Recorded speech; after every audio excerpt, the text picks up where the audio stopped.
عن الحسن قال: كان رجل، اسمعوا لهذه القصة، اسمعوا لها جيدا. قال: كان رجل من أصحاب النبي صلى الله عليه وسلم من الأنصار يكنى بأبي معلق، وكان تاجرا يتجر بماله وبمال غيره يضرب به في الآفاق، وكان ناسكا ورعا. فخرج مرة فلقيه لص مقنع بالسلاح. قال له ذلك اللص: ضع ما معك فإني قاتلك. قال: ما تريد من دمي؟ خذ المال. قال: أما المال فهو لي ولا أريد إلا دمك. قال: إذن اتركني أصلي 4 ركعات، إنها الصلاة يا عباد الله. قال: اتركني أصلي 4 ركعات. قال: صلي ما بدا لك.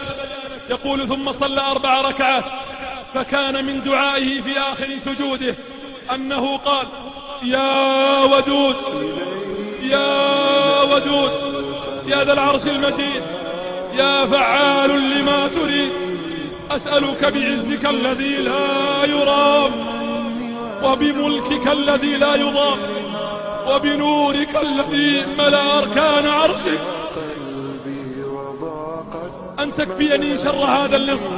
يا مغيث أغثني، يا مغيث أغثني، يا مغيث أغثني. فإذا هو بفارس قد أقبل بيده حربة، قد وضعها بين أذني فرسه، فلما بصر به اللص أقبل نحوه فطعنه فقتله، ثم أقبل إلي قال لي: قم. فيقول: قمت. فقلت: من أنت بأبي وأمي؟ فقد أغاثني الله بك اليوم. فقال: أنا ملك من أهل السماء الرابعة. يقول: أنا ملك من أهل السماء الرابعة، دعوت بدعائك الأول وسمعت لأبواب السماء قعقعة.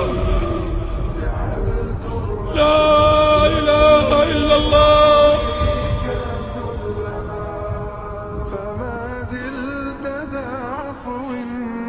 يقول: دعوت بدعائك الأول وسمعت في أبواب السماء قعقعة، ثم دعوت بدعائك الثاني وسمعت لأهل السماء ضجة، ثم دعوت بدعائك الثالث فقيل لي: دعاء مكروب، وسألت الله أن يوليني قتله. اسمعوا يا أهل الحاجات، اسمع يا مكروب، اسمع يا مهموم، اسمع يا مظلوم. قال الحسن: فمن توضأ وصلى 4 ركعات ودعا بهذا الدعاء استجيب له، مكروبا كان أو غير مكروب. سبحان من إذا دعاه الغريق نجاه، ومن إذا دعاه الغائب رده، وإذا دعاه المبتلى عافاه، وإذا دعاه المظلوم نصره، وإذا دعاه الضال هداه، والمريض إذا دعاه شفاه، والمكروب إذا دعاه فرج عنه ما أتاه.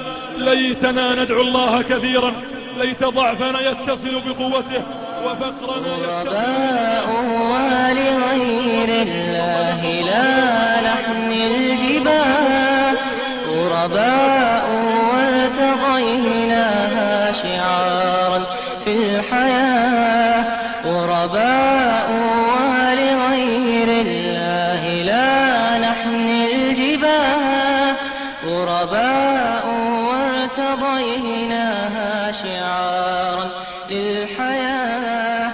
إن تسل عنا فإنا لا نبالي بالطغاة، نحن جند الله.